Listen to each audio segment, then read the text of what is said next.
우리 주 예수님을 부르는 여러 가지 이름들이 있습니다. 우리에게 많이 알려진 게 하나님의 아들, 또 하나님의 어린 양, 임마누엘, 세상의 구원자, 세상의 빛, 생명의 빵, 선한 목자, 참 포도나무, 영원한 대제사장, 성도들의 왕. 우리는 예수님에 대한 수많은 칭호들을 알고 있습니다. 그런데 예수님의 이름 가운데 하나인 죄인들의 친구라는 호칭은 잘 쓰지 않습니다. 왜냐하면 이게 예수님을 대적하는 사람들이 예수님을 조롱하고 공격하기 위해서 붙인 이름이기 때문에 그렇습니다. 또 구원받은 그리스도인들은 이미 구원을 받아서 죄인에서 의인이 되었기 때문에 죄인들의 친구라는 말에 대해서 그렇게까지 감격스러워하지 않습니다. 난 이제 죄인 아니다. 그렇게 생각하기 때문에. 또 다른 이유가 있다면 이 죄인들의 친구라는 이 말이 무슨 의미인지 우리가 잘 깊이 생각하지 않고 의미를 모르기 때문에 그렇습니다. 오늘 이 말씀을 통해서 죄인들의 친구라는 이 이름이 갖는 의미에 대해서 함께 살펴보고 또 우리와 같은 죄인들을 찾아오신 그 예수님을 생각하면서 주님의 은혜를 마음에 함께 새기고자 합니다. 죄인들의 친구라는 그 이름의 의미를 한번 생각해 보고자 합니다. 듣기에 별로 기분 좋은 이름은 아닙니다. 죄인들의 친구, 좀 유명한 연예인의 친구나 대통령의 친구, 그러면 좀 기분이 좋을 텐데, 죄인들의 친구, 별로 좋은 이름은 아닙니다. 돈, 좋은 겁니까? 나쁜 겁니까? 돈 좋은 거죠. 정당하게 벌었으면 은신처. 좋은 말이죠. 우두머리 높은 사람. 좋은 말이죠. 생활 방식. 좋을 수도 있고 나쁠 수도 있습니다. 다 좋은 말이거나 아니면 좀 중립적인 말입니다. 그 앞에 죄인들을 한번 붙여볼게요. 죄인들의 돈. 죄인들의 은신처. 죄인들의 우두머리. 죄인들의 생활 방식. 평범한 단어고 좋은 단어인데 앞쪽에 죄인들의 이게 붙으니까 별로 안 좋은 단어가 되어버렸습니다. 친구라는 게 얼마나 좋은 단어입니까? 좋은 말이에요. 죄인들의 친구. 별로 안 좋은 말이 되어버립니다. 왜냐하면 친구라고 한 것은 서로 간의 마음과 생각과 뜻을 같이 나누는 동료를 이야기합니다. 죄인들의 친구는 죄인이라는 이야기잖아요. 죄인하고 똑같은 부류의 사람들이라고 생각합니다. 그래서 그냥 친구는 좋은 친구인데 죄인들의 친구 하면 부정적인 말이 되어버린다는 겁니다. 또 이 단어는 예수님을 대적하는 자들이 그분을 비웃고 경멸하는 의미가 담겨 있습니다. 예수님이 죄인들이나 만나고 상대할 정도로 비천하고 수준이 낮다는 그런 의미로 사용했습니다. 자기들은 바리새인들, 서기관, 제사장, 율법학자들은 거룩을 강조하면서 죄인들을 가까이 하지 않으려고 했습니다. 그런 사람들과 선을 긋고 상종하지 않는 것이 나의 고결함을 드러내는 거라고 생각했던 것입니다. 그런데 예수님이 자기들은 잘 안 만나주면서 죄인들하고 먹고 마시고 어울려 다니니까 예수님은 끼리끼리 논다. 거룩하지 못한 사람이다. 그렇게 마음속으로 판단했던 것입니다. 목사가 창녀촌에 들어가서 복음 전하려고 창녀들과 먹고 마시고 그들의 딱한 사연을 들어주고 그러면은 좋게 생각하는 사람은 그리 많지 않습니다. 창녀의 손님 받았구나. 그렇게 생각하거나 창녀의 기둥서방 그런 정도로 생각합니다. 그 낮은 곳으로 내려가는 순간 그 사람에 대한 평가와 가치까지 같이 내려가 버리는 겁니다.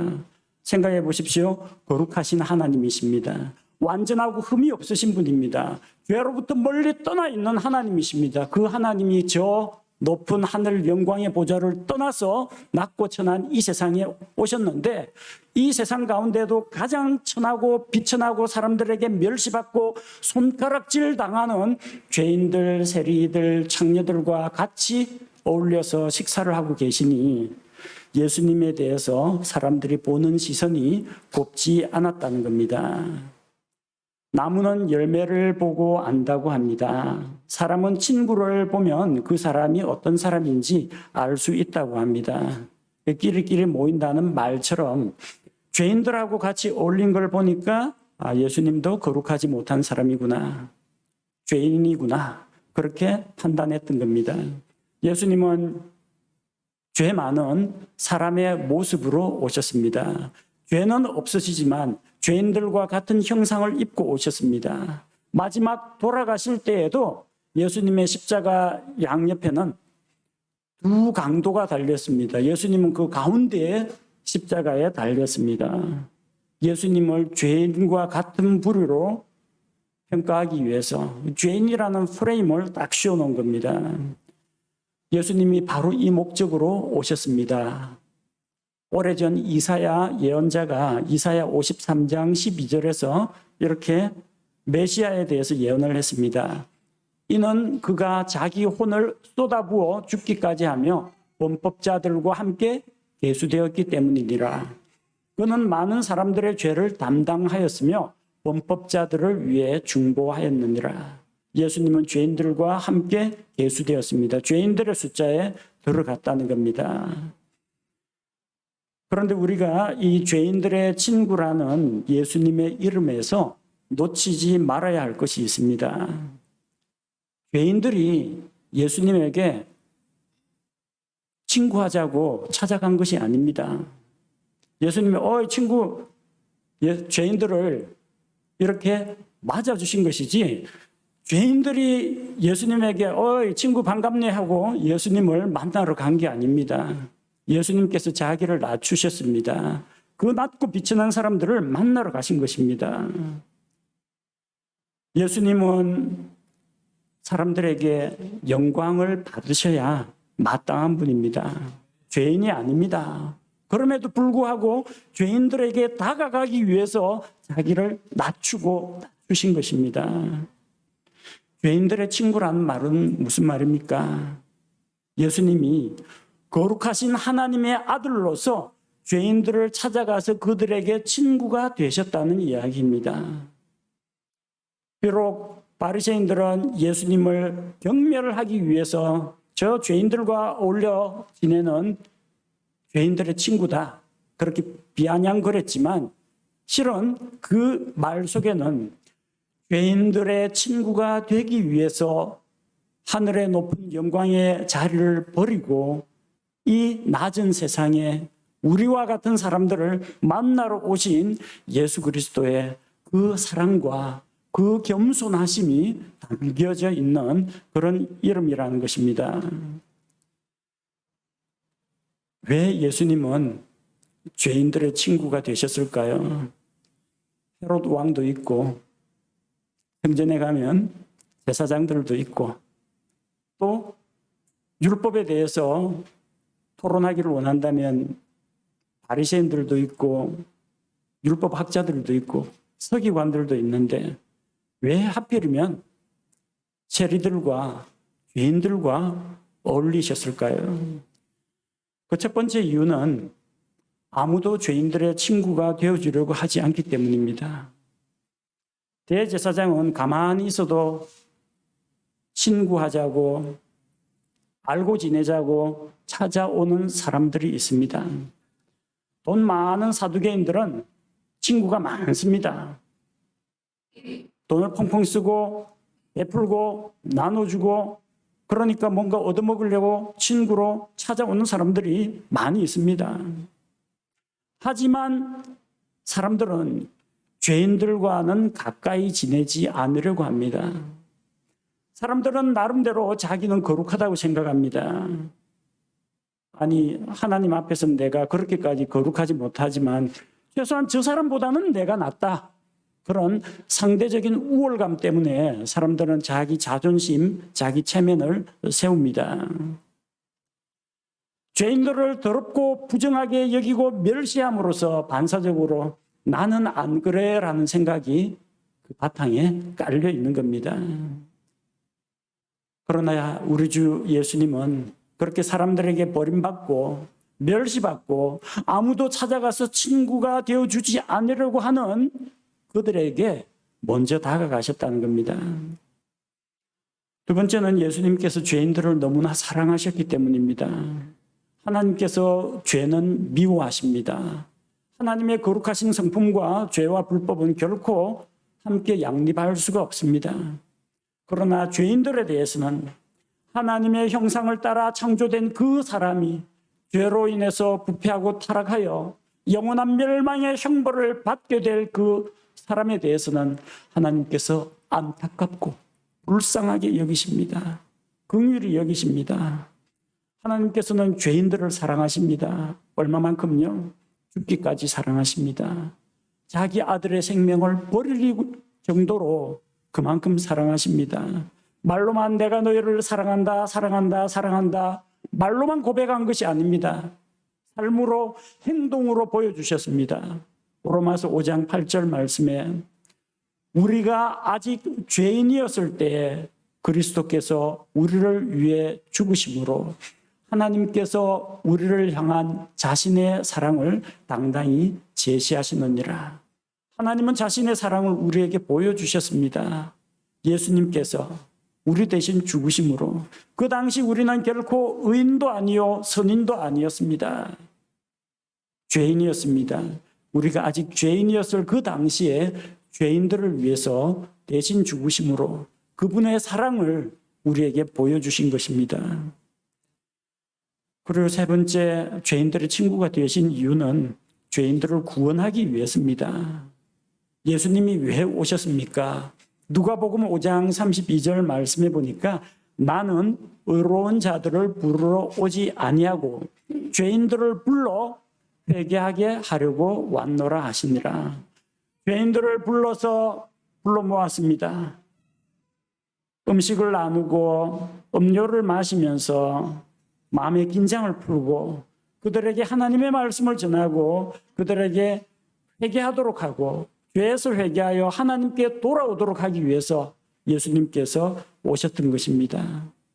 그러자면 그들의 친구가 되어야 합니다. 저 높은 회당에 상석에 앉아가지고 말로만 외친다고 그 소리가 죄인들에게 닿지 않습니다. 죄인들에게 예수님께서 다가가서 그들과 함께 식사하면서 그들과 대화하시면서 그들에게 하나님의 말씀을 전하신 것입니다. 친구는 참 좋은 것입니다. 우리 흔히 사람들 하는 말에 어려울 때 친구가 참 친구다. 부모 팔아 친구 산다. 그런 말이 있을 정도로 또 인생에 있어서 진정한 친구 한 사람을 얻으면 그것보다 더 행복한 것이 없다고 했습니다. 친구는 참 좋은 것입니다. 그런데 이름만 친구, 말만 친구인 그런 존재가 아니라 예수님께서는 그 친구가 무엇인지를 직접 보여주셨습니다. 예수님은 죄인들의 친구가 되기 위해서 무엇을 하셨습니까? 첫 번째로 예수님은 친구가 되기 위해서 사람의 몸으로 이 세상에 오셨습니다. 예수님은 거룩하신 하나님이십니다. 영원히 계시는 분입니다. 보이지 않는 하나님입니다. 영광 중에 계신 분입니다. 그런데 사람들은 하나님을 알지 못합니다. 그 미련한 마음이 어두워져서 하나님 아닌 우상들을 섬깁니다. 하나님을 알지 못하고 하나님의 영광의 광채 앞에 나아가기가 두려워서 어두운 곳으로 숨어버립니다. 빛 가운데로 나아가면 자기의 더럽고 추한 죄가 드러날까 봐 마치 이 장판지 걷어내면 어둠을 좋아하는 벌레들이 후다다닥 숨는 것처럼 사람들은 영광의 하나님 앞에 감히 나아가지 못하고 두려워서 피하고 숨습니다. 그래서 예수님께서 세상에 오셔야만 했습니다. 사람들은 아무리 과학과 지식이 발달하고 이성이 눈을 뜨고 하더라도 하나님을 알지 못합니다. 하나님을 발견하지 못합니다. 구원의 길을 스스로 깨닫지를 못합니다. 사람들이 하나님을 더듬어서 찾을 수 없기에 하나님께서 사람의 몸을 입고 우리에게 찾아오신 것입니다. 개미가 먹이를 구하러 다니는 걸 보면 어떤 때는 조금 위에서 내려다보는 사람 입장에서 답답할 때가 있어요. 저기 과자 부스러기가 있는데 개미들이 꼭 이렇게 일직선으로 다니진 않더라고요. 이렇게 지그재그로 다니는데 뻔히 있는데도 몰라요. 그럼 어떻게 하겠습니까? 개미 도와주려면 개미 한 마리를 손가락으로 덥석 집어가지고 먹이가 있는 곳에 탁 떨어뜨려주면 개미가 좋아하겠죠? 안 좋아합니다. 무서워서 어쩔 줄 모르고 허둥허둥 되면서 자기가 마치 거대한 괴물에게 잡혀가서 한 곳에서 먼 곳으로 공간 이동을 한 것으로 알고 두려워가지고 공포에 질립니다. 어떻게 하면 개미에게 그 먹이가 있는 곳을 알려줄 수 있겠습니까? 개미가 되어야 됩니다. 개미가 되어서 개미의 모습으로 그들에게 다가가고 개미들이고 신호하는 방법이 있죠. 이 더듬이. 그리고 몸에서 분비되는 페로몬. 이거 가지고 개미의 언어로 개미의 소통 방법으로 그들에게 이야기해야 됩니다. 야, 저기는 위험하다. 개미 지옥이 있다. 가면 안 된다. 저쪽에 먹이가 있다. 조금 있으면 물난리가 날 것이다. 높은 곳으로 대피하라. 알고 있더라도 개미한테 어떻게 전달합니까? 개미가 되어서 그들의 방식대로 그들의 언어대로 이야기를 해줘야 됩니다. 사람들은 거룩하고 영광스러운 하나님의 모습을 보면은 그 영광의 광채 앞에서 감히 서지를 못하고 다 죽은 자처럼 엎드려졌습니다. 온몸에서 힘이 빠져나갔다고 성경은 기록하고 있습니다. 다니엘도 그랬고 사도 요한조차 그랬습니다. 시내산에서 하나님께서 강림하셔서 영광 가운데에서 천둥소리와 같은 음성으로 산이 불붙은 것처럼 그분의 영광의 광채로 빛날 때 백성은 하나님의 목소리 듣는 것을 두려워했습니다. 구약시대 사람들은 자기가 육안으로 하나님을 보면은 죽을 것이라고 생각했습니다. 하나님을 두려워했습니다. 그래서 하나님께서는 그런 수많은 하늘의 천군 천사들을 거느리고 영광 가운데 오지 않고 베들레헴 마구간에 연약한 어린아이의 몸을 입고 하나님께서 사람의 몸으로 이 세상에 오셨습니다. 왜 오셨습니까? 죄인들의 친구가 되어주기 위해서입니다. 둘째로 예수님께서는 자기를 낮추셨습니다. 아버지 하나님, 아들 하나님, 성령 하나님, 우리는 삼위일체 하나님이라고 부릅니다. 삼위일체 하나님은 누가 더 우월하고 누가 더 열등하고가 없습니다. 동등하십니다. 영광과 존귀와 권능과 신성에 있어서 새 위격에 계신 하나님은 동등하십니다. 다만 담당하시는 역할, 맡으신 일의 사역에 있어 차이가 있을 뿐입니다. 예수님은 하나님이시요 하나님의 권능과 영광을 지니신 분입니다. 하지만 예수님은 죄인들을 위하여 사람처럼 되셨고 어린 아기의 몸으로 세상에 오셨고 사람들이 겪는 연약함과 아픔과 질병과 이 모든 것들 다 우리 위에 담당하셨습니다. 춥고 배고픔도 아셨고 채찍에 맞으면 피 흘리고 상처 나는 거 우리하고 똑같았습니다. 우리 주님께서 슬피 우실 때도 있었고 기뻐하실 때도 있었고 너무나 피곤해서 뱃전에 쓰러져서 잠이 드셨던 적도 있습니다.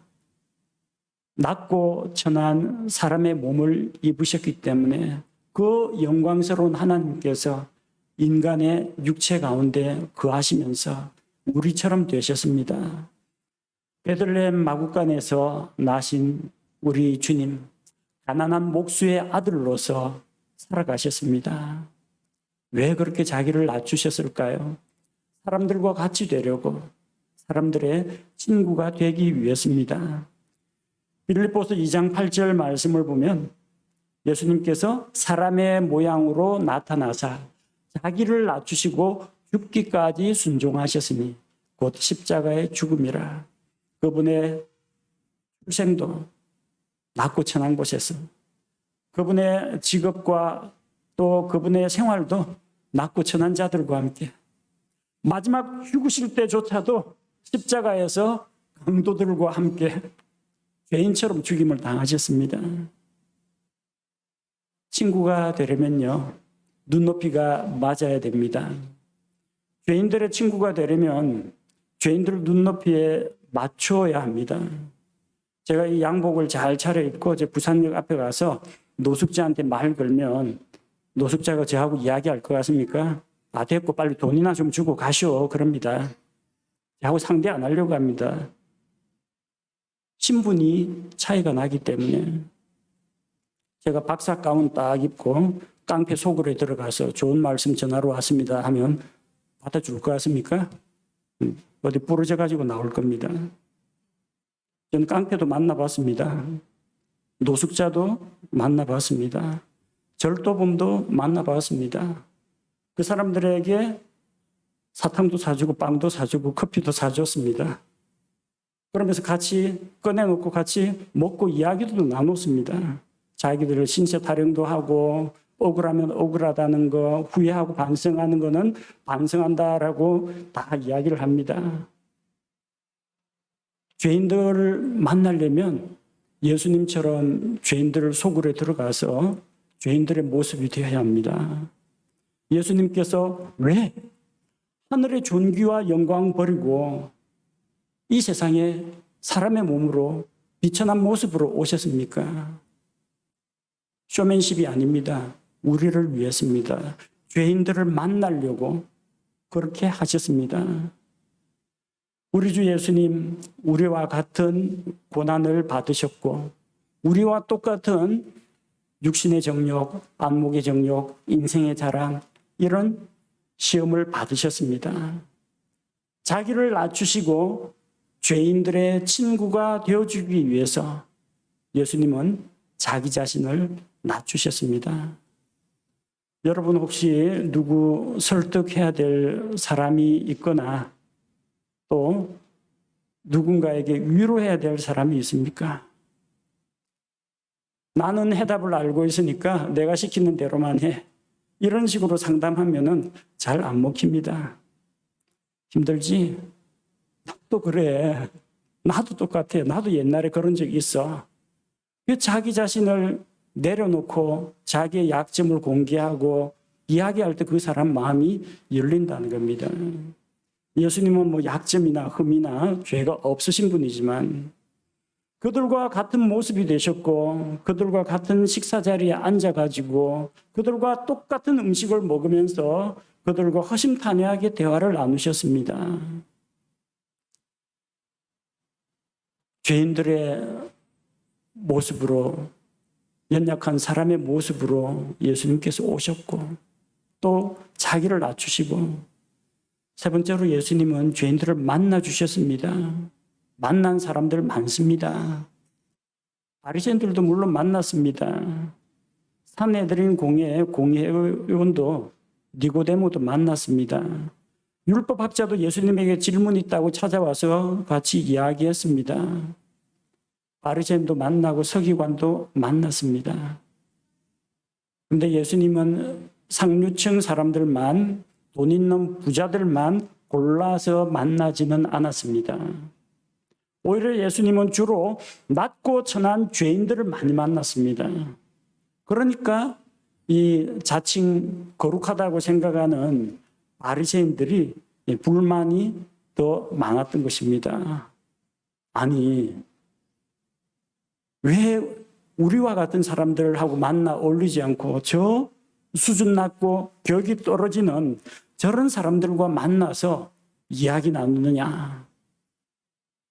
많은 사람들이 복음서에서 예수님에 대해서 그렇게 의문을 제기했습니다. 마태복음 9장 11절에 보니까 어찌하여 너희 선생은 세리들과 죄인들과 함께 먹느냐. 이걸 문제 삼았습니다. 누가복음 15장 2절에서는 바리새인들과 서기관들은 예수님이 죄인들을 받아들이는 것을 비난했습니다. 이 사람이 죄인들을 받아들이고 그들과 함께 먹는다.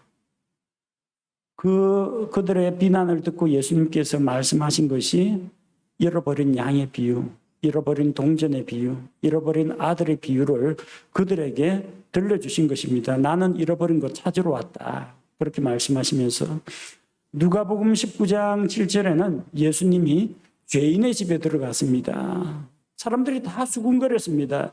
그가 죄인인 사람의 손님이 되려고 들어갔도다 하더라. 누굽니까? 삭개오입니다. 세리들 가운데 우두머리입니다. 세리들이 죄인이라고 그러죠. 뭐 어느 시대나 세금 공무원 좋게 생각하는 사람들 별로 없습니다. 그 세리들의 우두머리입니다. 죄인들의 진짜 우두머리 세리니까 우두머리 죄인입니다. 그런데 예수님께서는 뭐라고 말씀하십니까?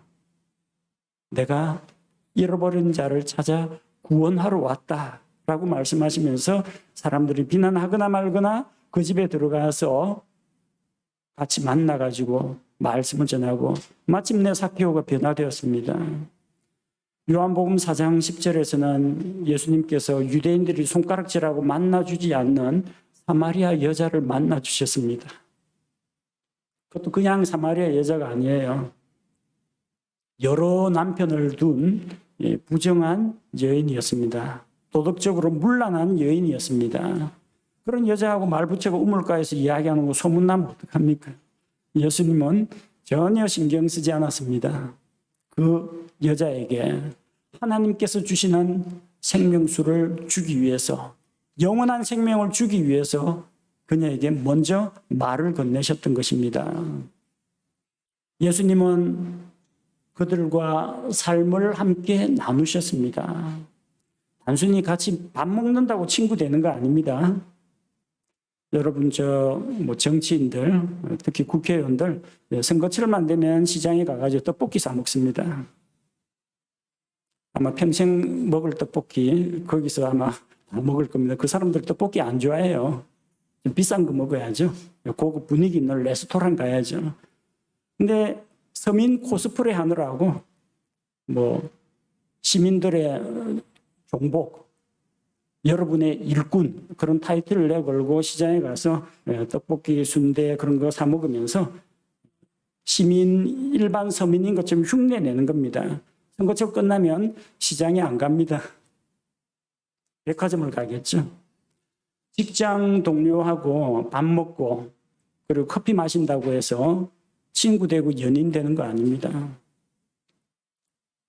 밥 먹고 친구 되는 거라면 친구 만들기 쉽게요.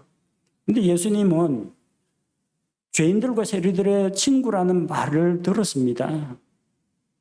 단순히 먹고 마시는 그것뿐만 아니라 뭔가 더 있다는 이야기입니다. 예수님은 그들과 먹고 마시기만 한 것이 아니라 삶을 나누었습니다. 죄인들 틈바구니 속에서 먹고 마시고 그들과 어울리고 대화를 하는 가운데서 그들의 이야기에 귀를 기울여주고 그들의 아픔에 공감해주고 또 그런 와중에서 올바른 길을 제시하고 하나님의 말씀을 함께 나누었던 것입니다. 죄인들 불러놓고 밥 사주고 일방적으로 선포하고 무료 급식소 만들어 놓고 방송으로는 막 찬송가 틀어놓고 설교 틀어놓고 식판 배부하고 단순히 그런 정도가 아니라는 거예요. 함께 어울려 지냈습니다. 어느 정도로요? 죄인들의 친구라는 소리 들을 정도로까지 그렇게 같이 어울렸다는 겁니다. 예수님은 죄인들을 만나 주셨습니다. 여기 있는 우리는 그 당시의 세리들이나 죄인들보다 더 나을까요? 여기 있는 우리는 감옥에 갇혀 있는 죄수들보다도 하나님 앞에서 더 거룩할까요? 하나님 보시기에는 그냥 도토리 기적입니다. 그놈이 그놈이고 죄인들이 거기서 거기입니다. 다 죄인이지 그 가운데 거룩한 죄인 따로 있고 조금 더 성실한 죄인 따로 있고 그런 거 아닙니다. 다 죄인들입니다. 다 죄로 인해서 심판받고 지옥 갈 죄인들입니다. 여러분, 우리 역시 나을 게 없습니다. 예수님은 죄인들 찾아왔구나. 난 착한 사람이니까 예수님은 난 안 만나고 가셔도 될 거야. 그렇게 생각하지 마십시오. 우리도 똑같은 죄인들입니다. 우리 역시 하나님의 그 거룩하신 하나님의 공의 앞에서는 그들과 마찬가지로 죄인들입니다. 예수님께서 죄인들의 친구가 되셨다고 성경이 기록했습니다. 여러분도 죄인이죠? 우리 모두가 다 죄인입니다. 그러면 예수님은 우리의 친구가 되기 위해서 오셨고, 우리 위에 낮아지셨고, 우리를 만나러 오셨다는 겁니다. 넷째로 예수님께서는 친구가 해줄 수 있는 최상의 것, 죄인들을 위해서 자기 생명을 내어주셨습니다. 보통 친구 가운데에서 가장 친한 친구, 그렇게 이야기하잖아요. 자기 있는 것을 다 내어줄 수 있는 친구. 그 사람을 위해서는 목숨까지도 바치겠다는 그런 친구. 그래야 진짜 친구라고 이야기합니다. 여러분 혹시 그런 친구 있습니까? 여러분을 위해서 생명을 내놓겠다는 친구. 있다면 참 대단하십니다. 존경합니다. 저는 그런 친구가 인간 세상에 그런 친구가 없습니다. 요한복음 15장 13절에서 예수님이 이렇게 말씀하십니다. 아무에게도 자기 친구들을 위해 자기 생명을 내놓는 것, 이것보다 더 큰 사랑은 없다고 했습니다. 사람이 자기 친구를 위해서 자기 생명을 내놓는 것보다 더한 사랑은 없다고 했습니다. 근데 그 사랑을 예수님이 우리에게 보여주셨다는 겁니다. 예수님께서는 죄인들을 대신하여, 죄인인 우리들을 대신하여 십자가에서 피를 흘리고 죽으심으로써 하나님 앞에서 우리 죄의 삭을 대신 지불하셨습니다. 베드로전서 3장 18절 말씀을 보겠습니다. 베드로전서 3장 18절, 그리스도께서도 죄들로 인하여 한 번 고난을 받으사 의로운 자로서 불의한 자를 대신하셨으니 이것은 그분께서 육체 안에서 죽임을 당하셨을 때 성령으로 말미암아 살아나셔서 우리를 하나님께로 데려가려 하심이라고 했습니다. 의로우신 분으로서 불의한 자를 대신하셨습니다. 거룩하신 하나님으로서 죄인인 우리를 대신하신 것입니다. 예수님의 생명이 우리 대신 하나님 앞에 희생물로 바쳐졌습니다. 우리는 감히 하나님의 아들이신 예수님에게 친구하자고 할 수가 없습니다. 하지만 예수님께서 우리에게 다가오셔서 먼저 손을 내밀면서 친구가 되어주셨습니다. 우리가 예수님을 알기도 전에, 우리가 아직 죄인이었을 때 우리 대신 십자가에서 죽으심으로써 친구의 사랑을 보여주셨습니다. 예수님께서 우리에게 십자가의 그 대속의 피를 통해서 구원의 길을 열어주시고 누구든지 예수 그리스도를 믿는 자들을 친구로 받아주십니다. 예수님은 죄인들과 함께 어울려 먹고 마시고 그들의 친구가 되어주셨습니다. 사람들은 그런 예수님의 모습을 보고 죄인들의 친구라고 비난했습니다. 예수님 죄인들의 친구가 되어주신 것이 우리에게는 너무나 감사한 일입니다. 나와 같은 죄인의 친구가 되어주기 위해서 하나님의 아들이 이 세상에 오셨다는 것, 얼마나 놀라운 일입니까? 주님께 감사를 드립니다. 죄인들의 친구가 되신 그 예수님께서는 많은 열매를 거두었습니다. 35절에 보니까 그러나 지혜는 자기의 모든 자녀들로 말미암아 어렵게 되느니라. 지혜가 누굽니까? 예수 그리스도입니다. 잠언에서 의인화된 지혜는 예수님을 이야기합니다. 고린도전서에서도 예수님은 하나님의 지혜와 영광이라고 했습니다. 그 지혜는 자기의 모든 자녀들로, 자녀들은 열매, 결과물을 이야기합니다. 예수님께서 죄인들의 친구가 되신 그 삶의 열매를 보면은 예수님께서 의로우신 분인지 아닌지 알 수 있다는 이야기입니다. 어떤 열매를 맺었습니까? 죄인들과 어울려 지내다가 예수님이 죄에 물들었습니까? 아니면 예수님과 죄인들과 같이 어울려 지내다가 죄인들이 더 죄를 많이 짓고 더 담대하게 하나님께 반역을 저질렀습니까? 아닙니다. 예수님을 만난 죄인들은 하나같이 변화를 받고 구원을 받았습니다. 사마리아 여자가 변화가 되어서 구원받고 사마리아 동네 사람들을 다 데리고 와서 예수님 말씀을 듣게 했습니다. 삭개오가 세리의 우두머리인데, 정말 죄인들의 우두머리인데 예수님을 만나고 회개했습니다. 내가 불법으로 남의 것을 빼앗았으면 4배나 갚겠습니다. 내 재산을 가난한 사람들을 위해서 내어놓겠습니다. 삶이 변화되었습니다. 믿고 구원받고 변화가 되었습니다. 예수님의 발을 씻긴 죄인인 그 여자, 눈물로써 구원자이신 주님 앞에서 감사를 드렸습니다. 예수님이 십자가에서 죽기 전에 만난, 십자가에 달린 강도도 예수님을 만났습니다. 그 강도도 구원을 받았습니다.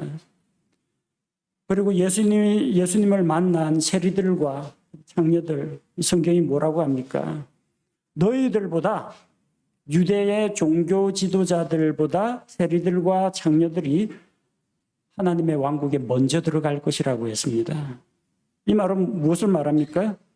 예수님을 만난 세리들과 장녀들이 구원받았다는 겁니다. 변화되었다는 겁니다. 회개했다는 겁니다. 회개해야 왕국에 들어갑니다. 구원을 받아야 하나님의 왕국에 들어갑니다.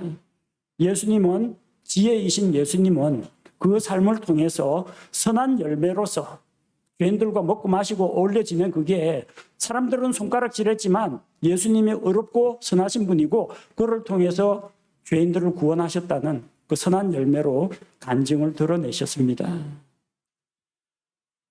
이 자리에 있는 구원받은 성도들 여러분, 모두 우리 주 예수님이 맺으신 선한 열매들입니다. 예수님은 포도나무요, 우리는 가지요, 그분에게 속한 지체로서 예수님의 열매인 동시에 또 우리를 통해서 또 다른 열매를 맺게 하는 농부이신 하나님의 역사입니다. 우리를 구원하기 위해서 우리 대신 십자가에서 죽으시고 죄인들의 친구가 되어주신 우리 주 예수님께 감사를 드립니다. 그리고 오늘 이 말씀을 듣는 분들 가운데에서 혹시 아직도 하나님을 알지 못하거나 자기 죄의 문제를 여전히 떠안고 있거나 구원자이신 예수님을 알지 못한다면 죄인들의 친구가 되기 위해서 찾아오신 하나님의 아들 예수 그리스도를 자신의 개인의 구원자로 믿고 받아들이시기 바랍니다. 함께 기도하겠습니다.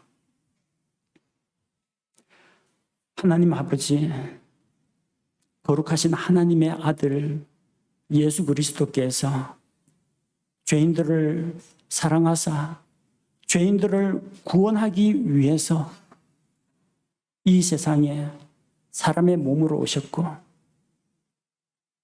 자기 자신을 낮추어 주셨고 또 죄인들을 만나 주시고 함께 어울리는 가운데에서 하나님의 말씀을 전해주시고 죄인들을 위하여 스스로 자기의 생명까지도 내어주심으로 인하여 감사를 드립니다. 주님, 우리 역시 세리들과 창녀들에 비해서 별반 나은 점이 없습니다. 똑같은 죄인들입니다. 죄인들의 친구가 되기 위해 오신 그 예수님이 바로 나와 같은, 우리와 같은 죄인들을 위해서, 우리를 위해서 찾아오신 분이라는 것을 알고 감사를 드립니다. 이미 구원받은 우리 성도들, 죄인들의 친구가 되어주신 우리 주 예수님께 구원의 은혜에 감사하는 시간이 되게 하시며, 아직까지 이 복음의 말씀을 듣지 못한 분들, 또 믿지 못하는 분들은 죄인들의 친구로 오신 예수 그리스도를 자신의 구원자로 믿고 영접할 수 있게 그 마음문을 열어주옵소서. 예수님의 이름으로 기도합니다. 아멘.